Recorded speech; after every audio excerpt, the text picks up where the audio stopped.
Eliza POV. Maaga akong gumising at naghanda ng almusal.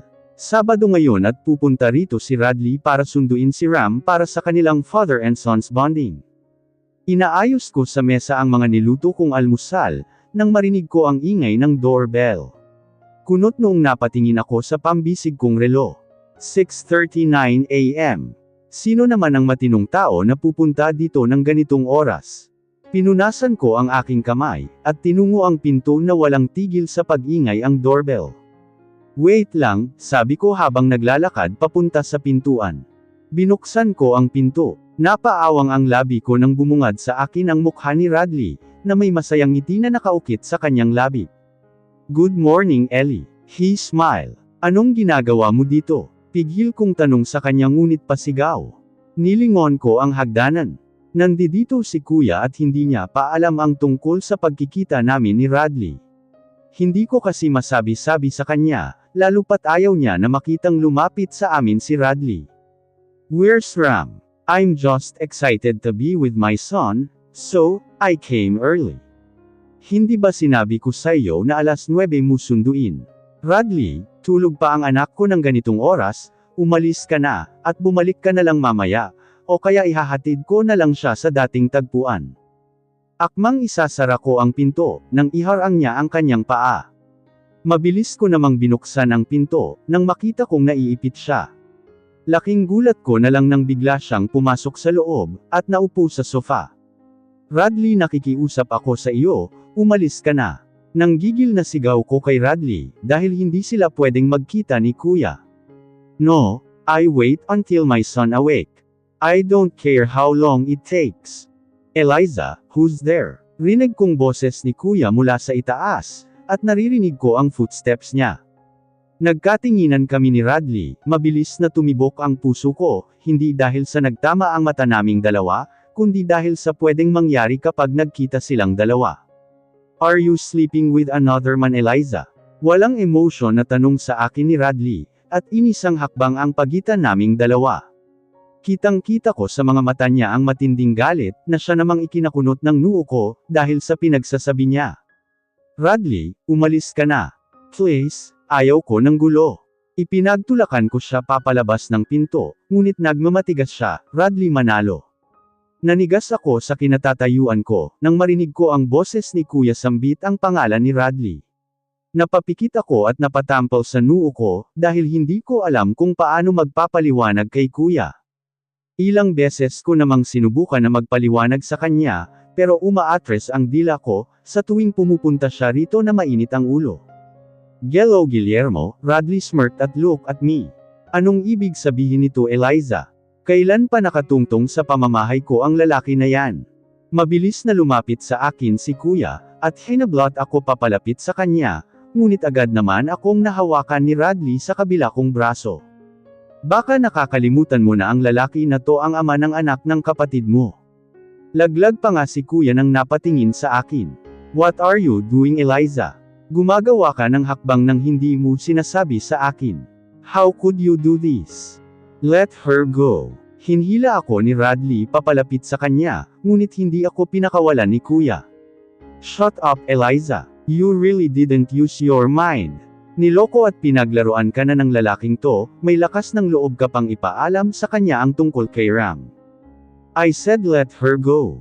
Madiing sambit ni Radley kay Kuya. Get out of my house and never come back. Pagtutulakan ni Kuya kay Radley. Aalis lang ako at hindi na muling babalik sa bahay na kapag kasama ko na ang mag-ina ko. Wala kang dapat na ikagalit kay Ellie, dahil noon palang alam ko na may anak kami nang iwan niya ako. Alam mo palang buntis ang kapatid ko, pero hindi mo siya hinanap. Para kang daga na nagtago sa lungga, at hindi na muling nagpakita pa. Maybe it was the time that he had an accident. You don't know anything for you to talk to me, like I am the very bad person alive. I'm not that coward to run away from my responsibility, I am here to take it back. Now, if you let me. Daddy, sabay-sabay kaming natigilan, at napatingin sa hagdan nang makita namin si Ram na nakatayo sa kalagitnaan ng hagdan, habang nakatingin sa amin. Automatikong nabitawan ako ni Kuya at Radley. Pareho silang nagkatinginan bago tumingin kay Ram. Baby, sinalubong ko ang anak ko. Good morning my beautiful mommy. Hinalikan ako nito sa labi, bago naglambatan sa leeg ko, at naglalambing na yamakap. Good morning my prince. Hinalikan ko siya sa ulo. Please, huwag sa harap ng anak ko. Anak natin. Pagtataman ni Radley. We're not yet done. Talking Manalo. Eliza, we need to talk. Tinuro ako ni kuya habang nakatingin sa akin ng seryoso, bago lumabas ng pinto. Hey handsome. Lumapit sa amin si Radley, at ginulo ang buhok ni Ram. Good morning po daddy. Inaabot ni Ram si Radley, kaya kinuha niya naman sa akin. Good morning baby, why are you wake up so early? I heard shouting downstairs, I thought there's a bad guy. Nah, I'm sorry. Are you want to go back to sleep, or you want to travel with daddy? Travel with daddy. Ram clapped his hands. Yeah. Niyakap ng mahigpit ni Radley si Ram, at humingi ng halik kay Ram. Ram kissed him on lips. Nakamasid lang ako sa kanilang dalawa.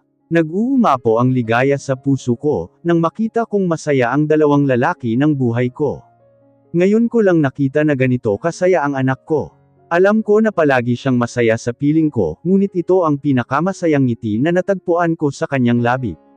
Iingatan mo ang anak ko, huwag mo siyang papatuyuan ng pawis, huwag rin masyadong papagoran, at isa pa bawal sa kanya ng mga sweets.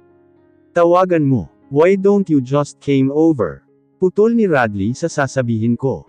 Hindi pwede, may gagawin pa ako, at isa pa mag-uusap kami ni kuya. Ikaw na munang bahala kay Ram, huwag mo siyang pababayaan Enjoy kayo. Ipinagpaalam sa akin ni Radley si Ram, kung pwede niyang isama sa beach ang anak namin ngayong weekends. Birthday daw kasi ng lolo niya, at doon magka-celebrate. Gusto niyang ipakilala sa pamilya niya ang anak namin. Nagdadalawang isip pa nga ako na pumayag, dahil natatakot ako na baka hindi niya naibalik sa akin ang anak ko, pero may tiwala ako sa kanya, hindi niya gagawin sa akin yun. Next time na lang Ellie. Pwede mo naman sigurong ipagpaliban iyang gagawin mo, isa pa may ibang araw para makausap ang kapatid mo. Just came with us. He insisted. Yes mommy, please, come with us, remember I can't sleep without massaging my feet. Ngumuso ang anak ko na ikinatawa ko. Huwag ka na lang sumama. Iyan naman ang hindi pwede. Protesta ni Radley. Inirapan ko siya oo na. Maghahanda lang ako, hindi ko matiis na malayo sa anak ko. Asos, hindi mo lang matiis na hindi ako makasama. Anong sinabi mo? Wala, papayag ka lang din naman masyado ka pang pa-VIP. Kakarating pa lang namin sa beach, kung saan ang celebration ng birthday ng lolo niya. Medyo kinakabahan nga rin ako, dahil hindi ko alam kung anong sasabihin nila sa akin, pagkatapos ng ginawa kong pag-iwan kay Radley. Daddy, I don't have godfather. Sumbong ni Ram kay Radley. Automatiko naman akong napalingon sa kanilang dalawa, na nakasunod sa akin. What the? Hindi pa siya binyag. Hindi makapaniwalang tanong sa akin ni Radley, na ikinairap ko sa kanya. Excuse me, sanggol pa lang siya pinabinyagan ko na siya. Sadyang isang pares lang ng ninang at ninong ang kinuha ko no. Si kuya at ang girlfriend, ex pala. Ex na kasi hiwalay na sila ni kuya. Isa pa may pamilya na ang babaeng iyon, iwan ko nga kung kilala niya pa si Ram. Okay, I can give you a lot of godfather son, pero pagpasensyahan mo na mga sinto-sinto nga lang. Sinong sinto-sinto? They asked in unison. Halos mapatalon ako sa gulat, nang marinig ko ang sigaw ng apat, habang si Ram naman ay nakayakap sa leeg ng daddy niya, na ikinatawa ni Radley. Hindi pa nga kami nakikilala ng inaanak namin, sinisiraan mo na kaagad. Inungusan ni Red si Radley. Malaki ang pinagbago niya, halos lahat naman sila lalo na si Radley. Hello inaanak. Anong pangalan mo? Ako nga pala si Ninong Red, red as in pula hindi nireregla. Akala ko nagbago na ang isang to pero hindi pa rin. Ew, tugon ng anak ko. Ano ba yung pinagsasabi mo Red? Saway ni Ren. Hi kiddo. I'm Tito Ren your father cousin, you can call me Tito, Ninong too if you wanted. Hi. Tipid na tugon ni Ram. Can I have a 5, little boy? Hirit ni Rex na kaagad namang nakipag-appear si Ram. Tito Rex here. It's finally nice to meet you dear. Ginulo ni Rex ang buhok ni Ram. Nice to meet you rin po. Malapad nang umiti si Ram. Are you all my daddy's cousin? Pati ikaw. Ikaw. At ikaw rin po ba? Isa-isang tinuro ni Ram si Red, Rex at Rev. Yeah, they are all manalo, son. Wow. My son was amazed. This is Tito Rev. Radley tapped Rev's shoulder. Hi, little Rad. What's your name? Rev asked the same question with Red. Ram Ezacal Clydane G. Manalo. Sabay-sabay na nabilaw ko ng sariling laway ang 5 kasama si Radley. Oo nga pala hindi niya pa rin alam ang buong pangalan ni Ram. Hindi ko maiwasang napangiti, dahil naalala ko sila noong nasa university kami, lalo na si Red madalas umubo. Napagkaalaman ko nga minsan na may sakit ng TB. Tara na sa loob. Hoy Bianca, kumaway-kaway si Red. Napalingon ako sa kanilang tiningnan. Nakita ko si Bianca na nakasuot ng beach dress at kamakaway sa kanila. Napaawang ang labi ko nang makita ko ang lalaking nakasunod sa kanya, na buhat-buhat ang isang batang babae, na sa tingin ko ay hindi nagkakalayo ang edad sa anak ko. Akala ko nang una ay namamalikmata lang ako, pero nang makalapit sa amin ay hindi ko na may kakailan na si Livon ang nakita ko. Si Livon ang ama ng anak ni Bianca. Hey men! Hi Bianca! Hi baby Bia! Halos parehong-pareho nilang sabi. Nagbeso silang lahat kay Bianca maging si Radley. Nakipagkamay naman ang lahat kay Livon, na para bang close na close silang lahat maging si Radley. Nagawa niya pang ang akbayan si Livon. Hi Ellie, nice to see you. Bati sa akin ni Livon. Ako din, masaya akong makita ka. Nakangiting tugon ko sa kanya. Tama na yan, halina sa loob. Tara, binuhat ni Red si Bia at naglakad na silang lahat papasok sa loob ng isang malaking mansion. Akala ko ay pupunta kami sa isang beach, pero private pala at pag-aari ng Manalo ang buong lugar, kaya wala namang ibang tao dito. Nawala ang ngiti sa labi ko, at ramdam ko ang kirot ng puso ko. Nakamasid lang ako sa kanila, habang papasok sa mansion, at naiwan akong mag-isa kung saan kami nakatayo kanina. Nanliit ako bigla sa sarili ko, na para bang pakiramdam ko ay hangin lang ako sa paningin ng lahat. Ni hindi nga ako nagawang batiin ng mga pinsan ni Radley, pero si Bianca ay sinalubong pa nila. Pakiramdam ko tuloy si Livon lang ang nakakakilala sa akin, dahil siya lang ang pumansin sa akin. Siguro nga malaking pagkakamali na sumama pa ako dito. Silang magpipinsan pa lang ang nandito, bukas pa raw darating si Lolo, at sasalubungin nila ng malaking surprise. Nagtataka nga ako kung anong surprise iyon wala naman silang ibang ginawa kundi laruin ang dalawang bata. Kung kanina hindi ako makapaniwala sa nakita ko, na si Livon ang ama ng anak ni Bianca.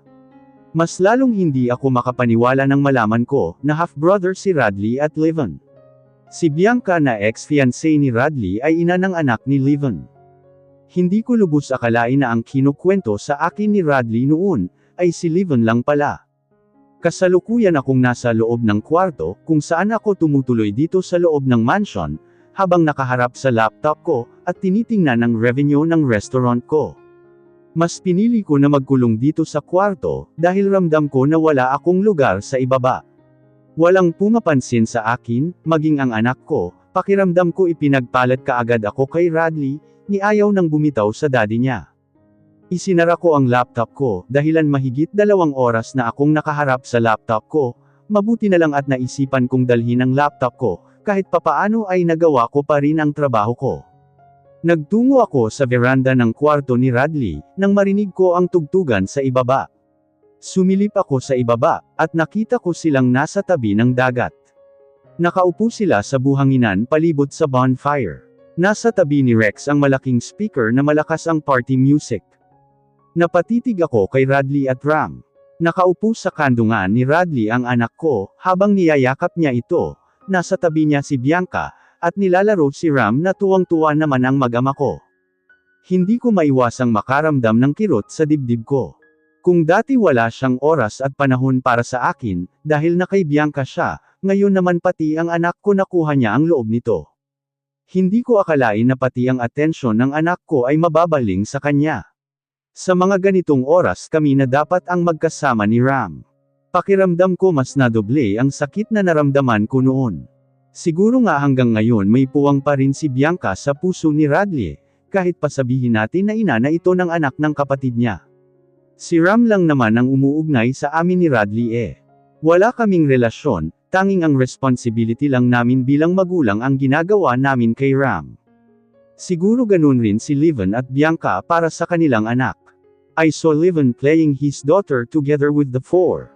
Si Radley at Bianca lang talaga ang naglalaro kay Ram, na para bang isang buong pamilya sila.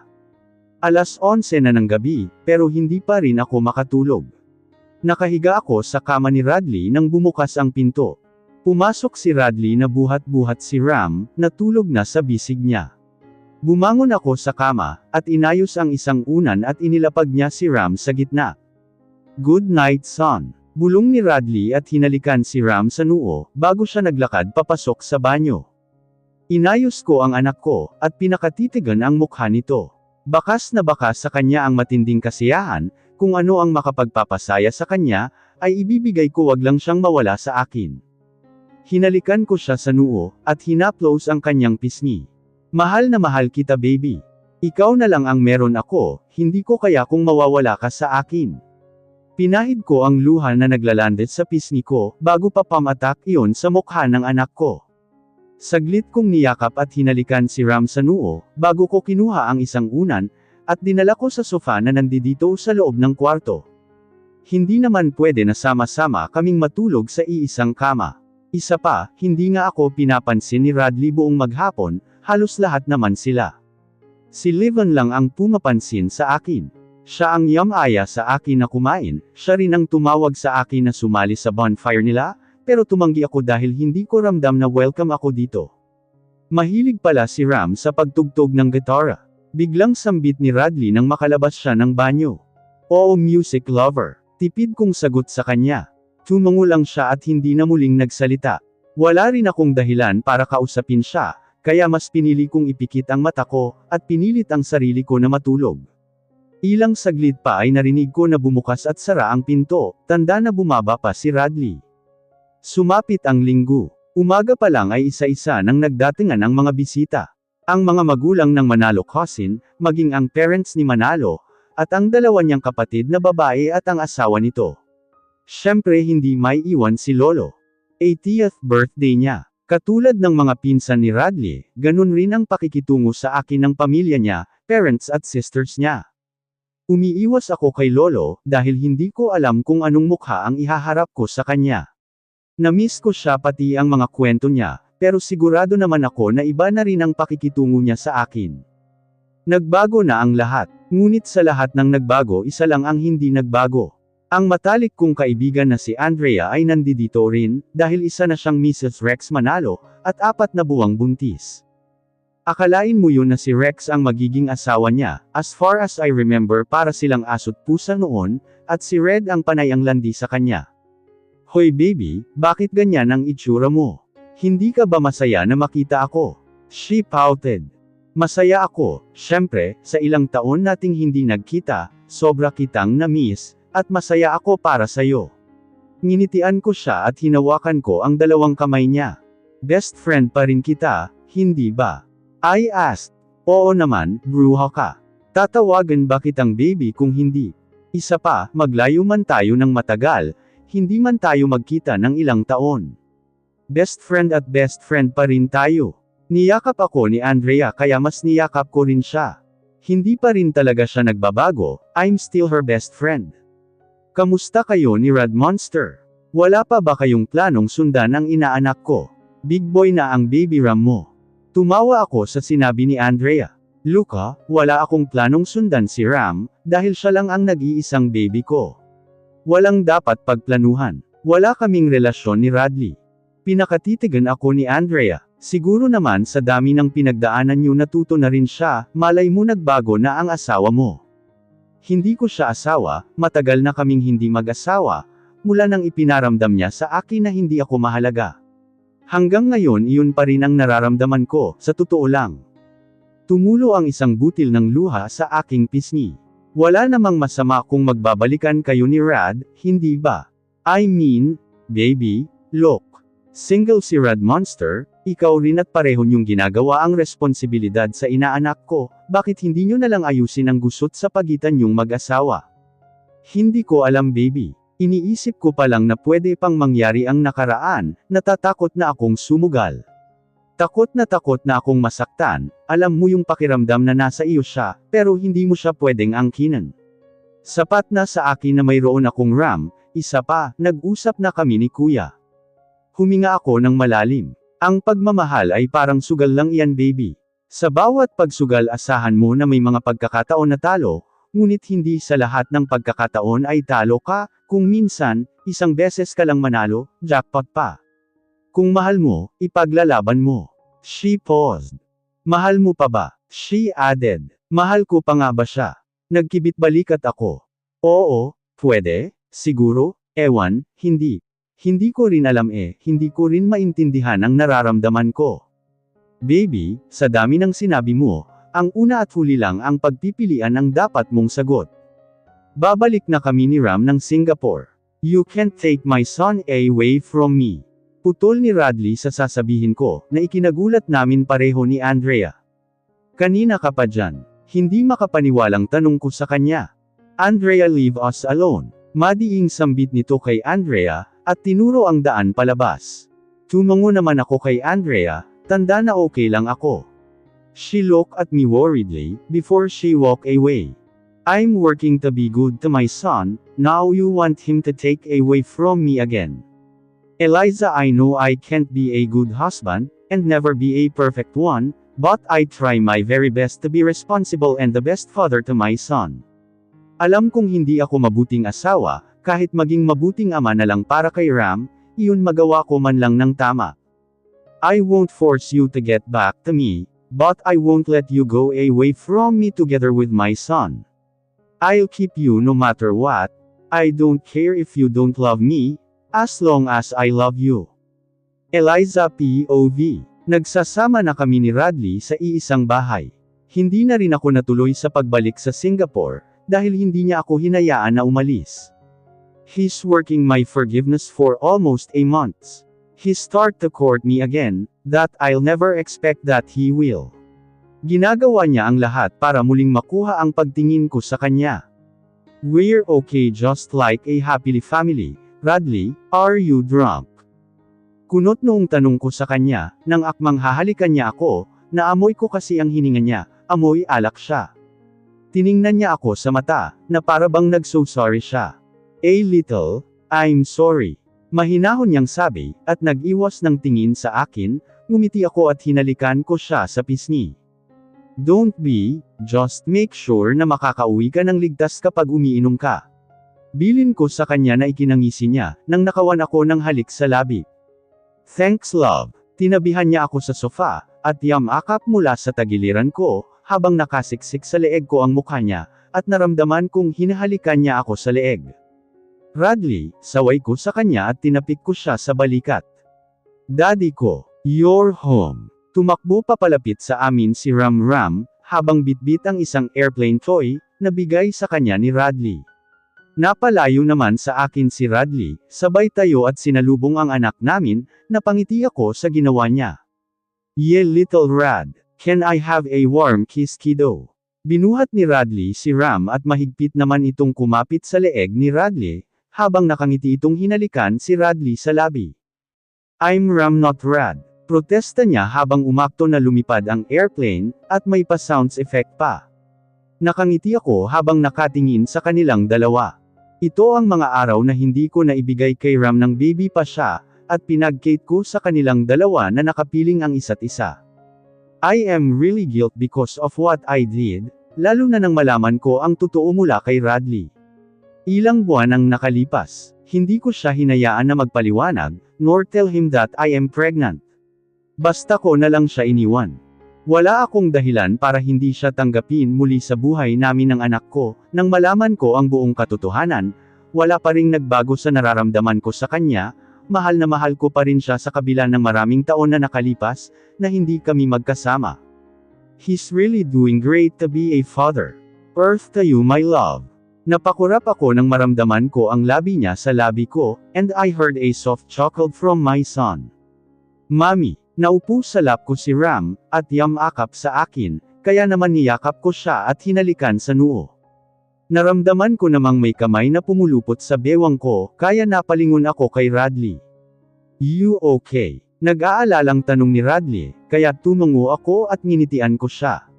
Yup, may naisip lang ako. Samandal ako sa dibdib niya, at naramdaman ko namang hinalikan niya ako sa noo. Wag mo na akong isipin, nasa tabi mo na ako.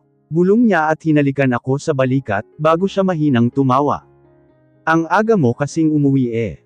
Tingnan mo 4:37 pa lang. Hindi pa nga ako nakakapagluto ng dinner, nandito ka na kaagad. Nakasimangot kong sabi na ikinatawa niya. That's not a problem, pwede naman tayong kumain sa labas. Bakit hindi ba ako pwedeng umuwi, para i-date ang mag-ina ko? Humarap siya sa akin, at tumingin sa mga mata ko. I can see the happiness in his eyes. At bakit hindi mo ba kami pwedeng i-date na nandito lang sa bahay? We can eat together, hindi natin kailangang lumabas para kumain. I can cook. Sinalubong ko ang nakakaloko niyang ngiti. Fine. Pagsusuko niya at nagbaba ng tingin kay Ram. Radley, hindi mo kailangan na ilabas kami palagi, para lang makabawi ka. Sa effort mo pa lang na umuwi ng maaga, para makasama kami, ayos na iyon. Hindi mo dapat sinasanay na dinadaan ang lahat sa pera, kasi hindi habang buhay mayaman ka, tayo. Dapat matuto rin tayo, ikaw, ako at ang anak natin ng mamuhay ng simple. That's all I wanted, to have a simple, peace and happy family with you. Hinawakan ko ang pisngi niya, at iniharap sa akin habang sinasabi ko sa kanya. Am I forgiven, wife? He asked curiously. Hindi ako makasagot. Yeah. I understand, love. Tumango siya at binigyan ako ng halik sa labi. Inilagay ko sa lap niya si Ram na kaagad niya namang niyakap, at pinaulanan ng halik. Magluluto lang ako ng dinner, magpalat ka na muna bago ka makipaglaro kay Ram. Tumayo ako at inayos ko ang damit ko. Thanks, love. Rinig kong sambit ni Radley, bago pa ako makapunta sa kitchen. Nasa kondo niya kami rito sa Manila. Kaming tatlo lang ang nandito, walang maids, kaya sa akin ang lahat ng gawaing bahay. Pag-aalaga sa anak namin at sa kanya. Masaya akong gawin iyon, para sa kanilang mag-ama ko, lalo na kapag nakikita kong masaya sila. Kumuha ako ng isang buong manok sa freezer, at inihanda ko ang mga kagamitan at ingredients sa pagluluto ng adobo, iyon na lang ang lulutuin ko, at fried chicken para kay Ram. Dati hindi ako marunong nito, pero natuto ako mula nang magkaanak ako, dahil gusto ko ako ang gagawa ng lahat para sa kanya. I learned everything to be a good mother, pinag-aralan ko ring maging perfect na asawa, kahit walang Radley sa tabi ng mga panahong iyon, at ngayon lahat ng iyon ay magagawa ko na. Noong una ayaw ni Kuya na sumama kami kay Radley. Naiintindihan ko si Kuya, dahil isang bagay lang naman ang ayaw niya ang nasasaktan ako. Lahat ng ginagawa niya ay para sa akin, ayaw niya lang talaga na masaktan ako, kaya super protective siya sa akin. Wala akong galit o sama ng loob sa kanya, besides I'm so thankful to have a protective brother like him, ginawa niya ang lahat para lang wag akong masaktan. Alam na rin ng parents ko at parents ni Radley na nagsasama na ulit kami, at masaya sila para sa amin, they are so excited to see my son soon, because they are all in business trip, and also my Sarah and Shane, can't visit cause they're in travels. Masaya ako para sa kanila. What happened to the beach? It was all planned of Radley. Love. Rinig kong tawag ni Radley mula sa sala. Yes. Nakangiting tugon ko sa kanya. Lalabas lang kami saglit ni Ram, babalik rin kami kaagad. Kumunot ang noo ko sa sinabi niya, ano namang gagawin nila sa labas. Kaya naglakad ako papunta sa sala. Anong gagawin niyo? Bibili kami ng merienda habang So ayaw nyo na gawan ko kayo ng merienda, bago magluto ng dinner. Tinaasan ko siya ng kilay na ikinabusangot niya. Love, simpre gusto, babalik rin naman.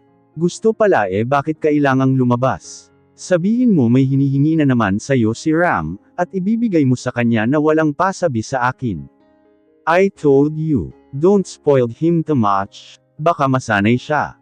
Putol ko sa sasabihin niya. Love, ayos lang yun. Gusto kong ibigay lahat ng gusto ng anak natin. I want to spoil him, hayaan muna ako, bata pa naman siya. Isa pa, pagkain lang naman ang pinapabili niya, humingi siya sa akin ng stick o tiningnan ko ang lalagyan ng pagkain niya, ubos na. Hala, kakabili pa lang namin noong isang araw Ang bilis naman ata. Ubos na agad. Nagtatakang tanong ko. Oo, mukhang hindi naman yung anak ko yung nakaubos Sige, nababa lang kami saglit, babalik rin kami kaagad na may dalang dessert. Commandant siya sa akin.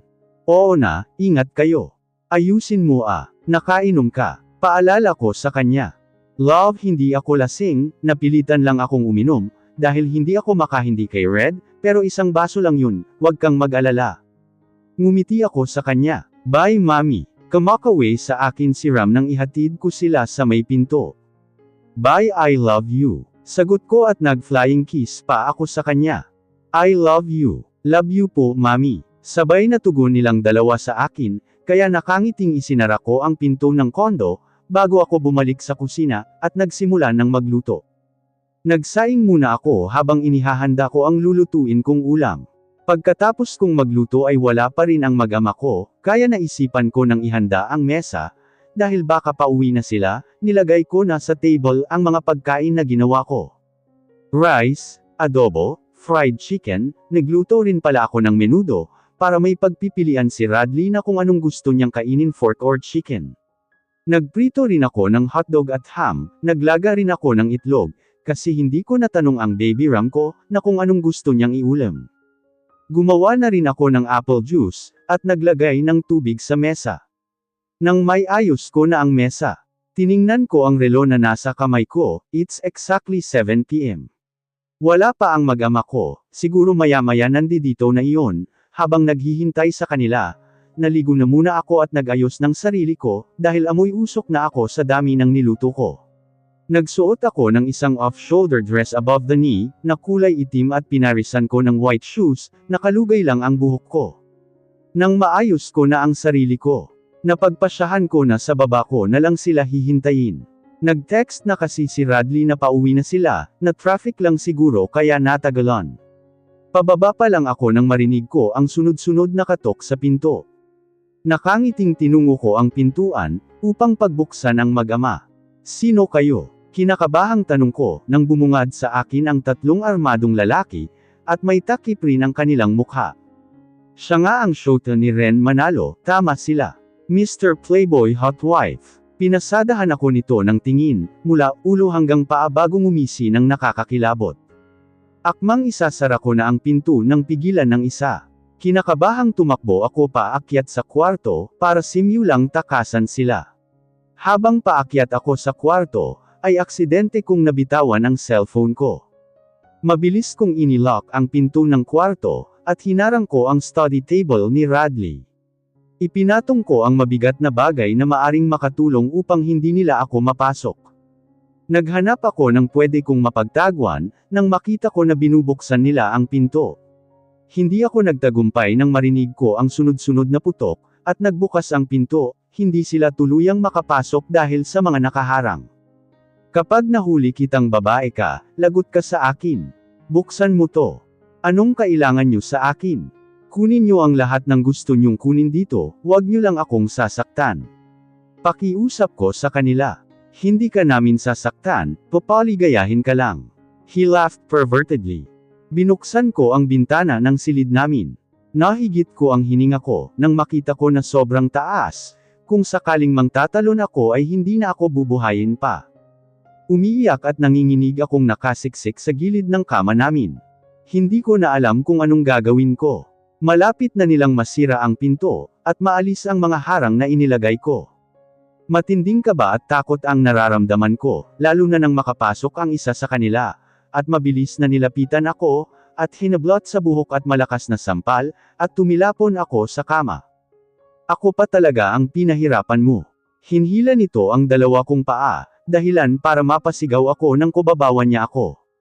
Tulong! Tulungan niyo ako! Sigaw ko ng paulit-ulit habang nagpupumiglas. Inipon ko ang lakas ko at sinipa ko sa ibaba niya, dahilan para mapahiyaw siya sa sakit. Mabilis akong bumangon sa kama, ngunit malakas na suntok sa sikmura ang sumalubong sa akin, dahilan para tumilapon ako, at tumama ang ulo ko sa kanto ng mesa. Nakaramdam ako ng matinding hilo, at umiikot ang paningin ko, nang maramdaman kong may umaagos sa noo ko, nang hawakan ko ay dugo. Naninikip ang dibdib ko at wala na akong lakas na lumaban pa. Unti-unting nandilim ang paningin ko, at bumagsak ako sa malamig na sahig. Mommy, I'm home na po. Napangiti ako nang makita ko siyang nagtatalon. He looked so very happy, saan naman kaya siya dinala ng daddy niya? Pero teka, nasaan naman si Radley? Seems like you are so happy, my prince. I commented. Napatingin sa akin si Ram na para bang kumikinang ang mata niya nang makita ako. Nakita ko ring bumukas ang pinto, at iniluwanon si Radley na may mga bitbit, pero isa lang ang nakakuha ng atensyon ko, he was holding a bouquet of flower. Nakita ko siyang nakatingin sa akin, tingin na may paghanga sa kanyang mga mata. I smiled as I saw his Adam's apple move. O para ka namang nakakita ng multo, bakit pangit ba ako? Tanong ko sa kanya nang makalapit ako sa kinatatayuan niya. Kumurap-kurap siya at ngumiti ng malaman. No, you look wonderful tonight, love. For you. Iniabot niya sa akin ang bulaklak. Habang nakatitig sa mga mata ko, hindi ko maiwasang maramdaman ang pagsikdo ng puso ko, dahil sa kaswitan niya. Ang alam ko ay si Ram lang ang inispoil niya, pero bakit parang pakiramdam ko, ako rin. Thank you. Matamis kong sabi sa kanya, at inamoy ko ang bulaklak. It's so sweet, ang bango ng amoy. Nang biglang pumasok sa isip ko ang sinabi sa akin ni Lolo Robert, na allergy si Radley sa bulaklak, pero bakit binibigyan niya ako palagi ng magkasama na kami, pero hindi naman siya na ano. Akala ko may allergy ka sa bulaklak, pero parang wala naman. Umiling siya habang ngumiti. Saan mo naman nakuha yan? Kay Lolo Robert, remember, dinala mo ako sa bahay niya. Madami kayang nakwento sa akin si Lolo about sayo, isa na doon ay ang allergy ka sa bulaklak, pero may isang maswerteng batang babae na binigyan mo. Napangiwi ako sa huli kong sinabi. Swerte ka pala, pero maswerte ako sayo. Nanlaki ang mata ko sa sinabi niya. Anong swerte ako? Ako ba ang batang babae na binigyan niya, pero bakit wala naman akong naalala? Ha, wala, ang sabi ko ang ganda mo, right body? Your mom is very beautiful, isn't she? Umuklo pa siya para magkatapat ang mukha nila ni Ram. Yes, mommy is so stunning and hot. Nakangiting tugon ni Ram, at para bang kinikilig na nakatingin sa akin. For you po, mommy. Sigaw niya at inabot sa akin ang isang red rose, aba mayroon rin ang baby ko. And for you also. Dagdag niya pa at iniabot sa akin ang isang box, at sa kahon pa lang ay halatang cake ang laman. Wow, ang sweet naman ng baby ko. Thank you, baby. Nakangiting tinanggap ko ang mga binigay niya. You're welcome po, mommy. Yamakap siya sa kaliwang hita ko, kaya hinaplos ko ang buhok niya. Sweet naman ang mag-ama ko, pero halika na, nakahanda na ang dinner. Yehey! Pumapalakpak pa siya at binuhat naman siya ni Radley kahit na may mga bitbit pa siyang plastik sa isa niyang kamay. Tara, nagugutom na ako. Tuma.ng naman ako kay Radley, na una na silang naglakad papunta sa kitchen, inilagay ko muna sa center table ang bulaklak na bigay nila sa akin, at dinala ko ang cake sa kitchen. Nakita kong pinaupo ni Radley si Ram gitna. Pinagmamasdan ko silang mag-ama, habang nagtatawanan na nag-uusap kung anong una nilang titikman sa luto ko. Hindi ko na sana makikita ang ngiti sa labi ng mag-ama, kung hindi sila dumating ng araw na may nanloob sa kondo niya. Iniligtas niya ako sa nga taong mapagsamantala. Nang nasa hospital ako, hindi niya ako iniwan, inalagaan niya ako at binantayan. Pinaramdam niya sa akin na ligtas ako sa piling niya. Nabubulok na sa kulungan ang mga taong iyon. He was overprotective after what happened to me that time. He hired a lot of security in our home. I had bodyguard when he's not around. He always checking on us when he was on work. We are his top priority. Love, tawag niya sa akin nang ipaghugot ako ng upuan sa katabi ni Ram na kaharap niya. Thinking again. Love, it never gonna happen again. Nag-aalalang sabi niya. Thank you. Yamakap ako sa kanya. Kung hindi pa mangyayari ang trahedyang iyon, hindi ko pa masasabi sa kanya na matagal ko na siyang pinatawad, at siya pa rin ang nilalaman ng puso ko. Mahal na mahal ko pa rin siya. Don't mention it. Hinalikan niya ako sa noo at niyakap rin ako. Ang dami naman nito, mukhang mapapadami ang kain ko ah. Nakita ko ang kumikinang na mata ni Radley, nang makaupo siya sa harap namin ni Ram pagkatapos niya akong ipaghugot ng upuan. Tudo alaga siya sa amin ni Ram habang kumakain, pakiramdam ko ay lumulutang ang puso ko sa kasiyahan, nang dahil sa kanilang dalawa. Nagtawanan kami habang kumakain, at nakikita kong nagustuhan nila ang niluto ko palagi naman. I can say sila palang ay kompleto na ako. Mommy, can I come to daddy office po? Nilingon ko ang anak ko na printing nakahiga sa dibdib ni Radley, habang nakasimilay naman si Radley sa kama, habang ako nasa tabihan nilang dalawa na nagsusuklay ng buhok. Why not? Pero busy si daddy baka makaabala ka. Of course not, mas gaganahan akong magtrabaho kung nandoon kayo.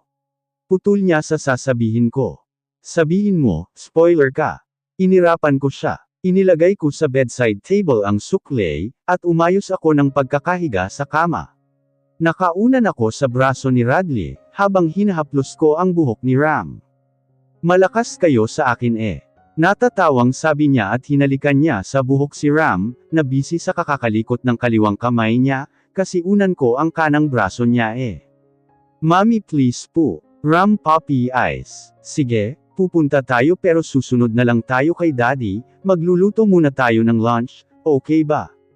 Hinalikan ko sa noo si Ram. Yehey, love you po mami ko. He smiled ear to ear. I love you more baby. Sagot ko sa kanya. Akala ko ba ako ang spoiler, pero mukhang in-spoil mo naman ako masyado niyan ah. Pinisil ko ang ilong ni Radley. Dami mong alam, matulog ka na kaya. Saad ko na ikinatawa niya. Daddy what's this po? Nagkatinginan kami ni Radley, at nakita kong natigilan siya sa tanong ni Ram, kaya naman tiningnan ko kung ano ang tinuturo ni Ram sa kamay ni Radley, napaupo ako sa kama para tingnan kung ano yun. Eliza, basa ko sa nakasulat na tattoo sa kanyang wrist. Is that my name? Teka. Ito yung bagay na gusto kong makita noon, pero hindi ko magawa dahil may suot siyang bracelet, at hindi niya iyon inaalis, kaya hindi ko ito nabasa noon.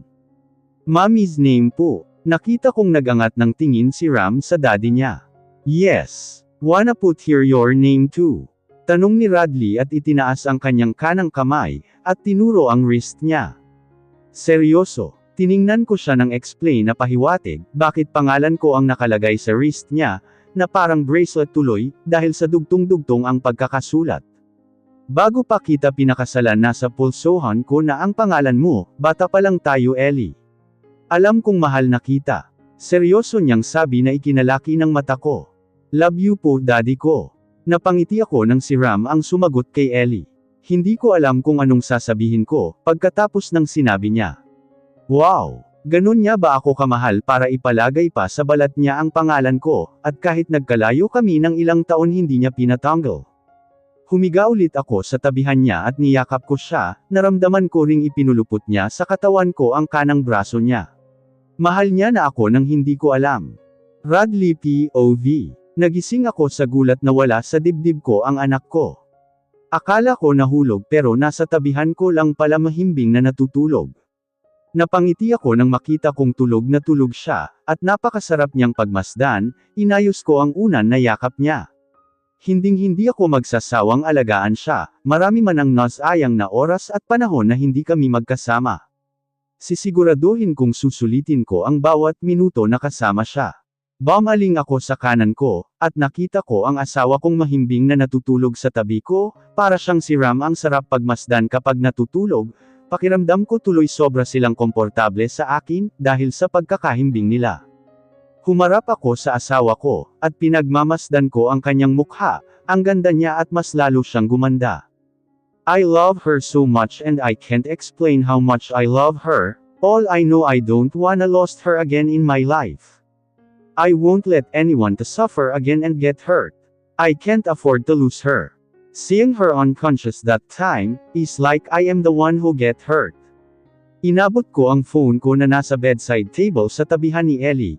Tiningnan ko ang oras at nakita kong 3:00 na sa madaling araw, hindi na ako dinadalaw ng antok. Sumiksik ako sa asawa ko, at isinubsob ko sa leeg niya ang mukha ko. Ang bango niya, bango na hindi ko pagsasawaan. I kissed her neck. I licked it until I heard her soft sound, na mas lalong ikinaiba ng pakiramdam ng katawan ko. I kissed her neck go to her earlobe. I look up in her face and I can see she was opening her eyes. I smiled and she smiled back. Her sound in between of my kiss. Una ay hinahayaan niya lang akong halikan siya, pero hindi rin nagtagal tinugon niya ang mainit kong halik. Radley, tawag niya sa akin na halos bulong. Naisturbo ko ba ang tulog mo? Tanong ko at hinalikan ko siya sa tungki ng kanyang ilong. Ano bang ginagawa mo? Hinawakan niya ako sa balikat, at bumaling sa anak namin na nahihimbing na natutulog sa tabihan ko. Waking you up my love. Bulong ko sa kanya at walang sabing inaangkin ko ang labi niya. I love you so much. I whispered. I love you too, Radley. This is the life I wanted with her. Bata pa lang ako siya na ang hinihiling ko na makasama ko sa habang buhay, pero nawalan ako ng pag-asa na makamtan ang pangarap na iyon, mula nang iwan niya ako, pero ito ako ngayon, abot kamay ko na ang pangarap ko, at hinding-hindi ko sasayangin ang mga pagkakataon na ipakita sa kanya ang pagmamahal ko. I love her so much and our kid and future kids. They are my happiness, my peace and everything to me.